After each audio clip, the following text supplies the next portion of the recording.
Never run out of battery again with the INIU portable charger, the slimmest 10,000 mAh power bank that keeps your devices charged on the go.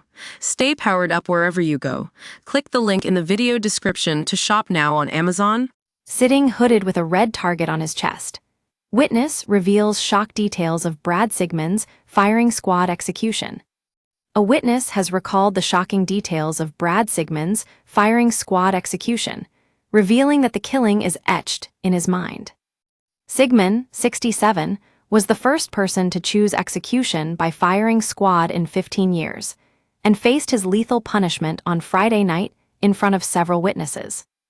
Reporter Jeffrey Collins has witnessed executions in South Carolina for the Associated Press for over 2 decades. He has watched a total of 11 people killed using 3 methods. Sigmon died after 3 special bullets were shot at his heart by 3 volunteer riflemen at the South Carolina Department of Corrections in Columbia, which Jeffrey was there to witness.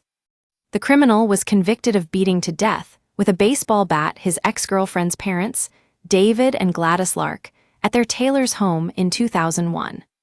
Sigmon chose the firing squad over the electric chair or lethal injection, which he feared would cook him alive or make it feel like he was drowning. Jeffrey said that in the 2 weeks since he knew how Sigmon had chosen to die, he read up on firing squads and the damage that can be done by the bullets, and looked over autopsy pictures of the last man shot to death by the state in Utah in 2010. The journalist then went into detail on what it was like to witness Sigmon's firing squad execution. He said, "It's impossible to know what to expect when you've never seen someone shot at close range right in front of you. The firing squad is certainly faster and more violent than lethal injection. It's a lot more tense, too." My heart started pounding a little after Sigmon's lawyer read his final statement. The hood was put over Sigmon's head, and an employee opened the black pull shade that shielded where the 3 prison system volunteer shooters were. Jeffrey said how just 2 minutes later they fired, with no warning or countdown, which understandably startled the journalist. He recalled, the white target with the red bullseye that had been on his chest, standing out against his black prison jumpsuit, disappeared instantly as Sigmon's whole body flinched. A jagged red spot then appeared where Sigmon was shot, around the size of a small fist. Sigmon's chest then chillingly moved 2 or 3 times before a doctor arrived, conducted an examination, and he was declared dead. Jeffrey added, "Then we left through the same door we came in." Despite Sigmon's killing appearing to be rather blunt and abrupt, Jeffrey said he won't forget the crack of the rifles or the target disappearing. What also remains etched in the journalist's mind is that Sigmon was talking or mouthing toward his lawyer, trying to let him know he was okay before the hood went on. Sigmon's last words were revealed, as he spoke 4 Bible quotes that he believed showed that nowhere does God in the New Testament give man the authority to kill another man. He said, "I want my closing statement to be one of love and a calling to my fellow Christians to help us end the death penalty. An eye for an eye was used as justification to the jury for seeking the death penalty. At that time, I was too ignorant to know how wrong that was." He ended his speech with, "We are now under God's grace and mercy." The criminal was convicted of beating to death with a baseball bat his ex-girlfriend's parents, David and Gladys Lark, at their Taylor's home in 2001.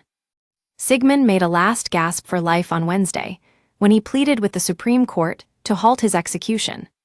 He argued that South Carolina's refusal to disclose information about its lethal injection procedure violates his due process rights. Gerald Bo King, Sigmon's lawyer, said it took around 20 minutes for the last 3 men executed in the state to die from the lethal injection.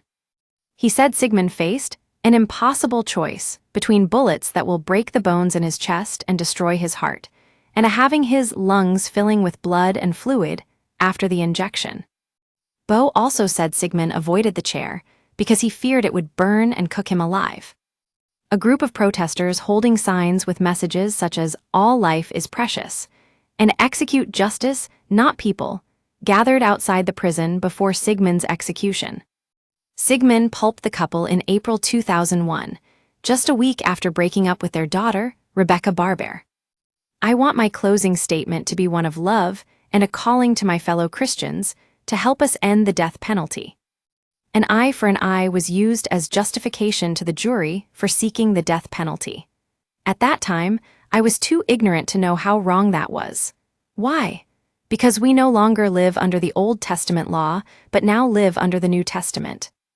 Matthew 5:38-39 says, "You have heard that it has been said, an eye for an eye and a tooth for a tooth. But I say unto you that you do not resist an evil person. Whosoever shall smite me on the right cheek, turn to him the other one as well."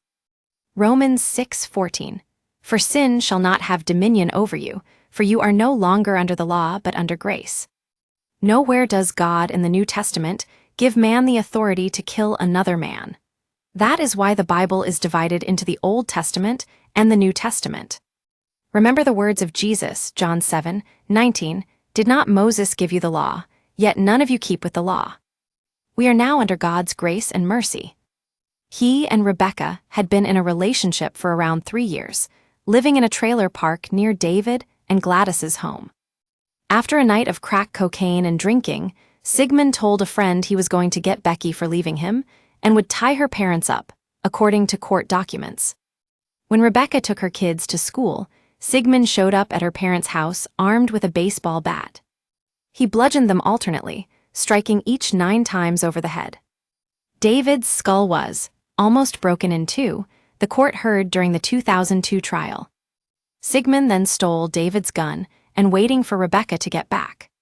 He marched her into the car at gunpoint, but she managed to escape, fleeing as he blasted shots in her direction, according to the court docs. The murderer fled the state, but was captured after 11 days on the run in Tennessee. When he was arrested, Sigmon told detectives he had planned to murder Rebecca and then turn the gun on himself.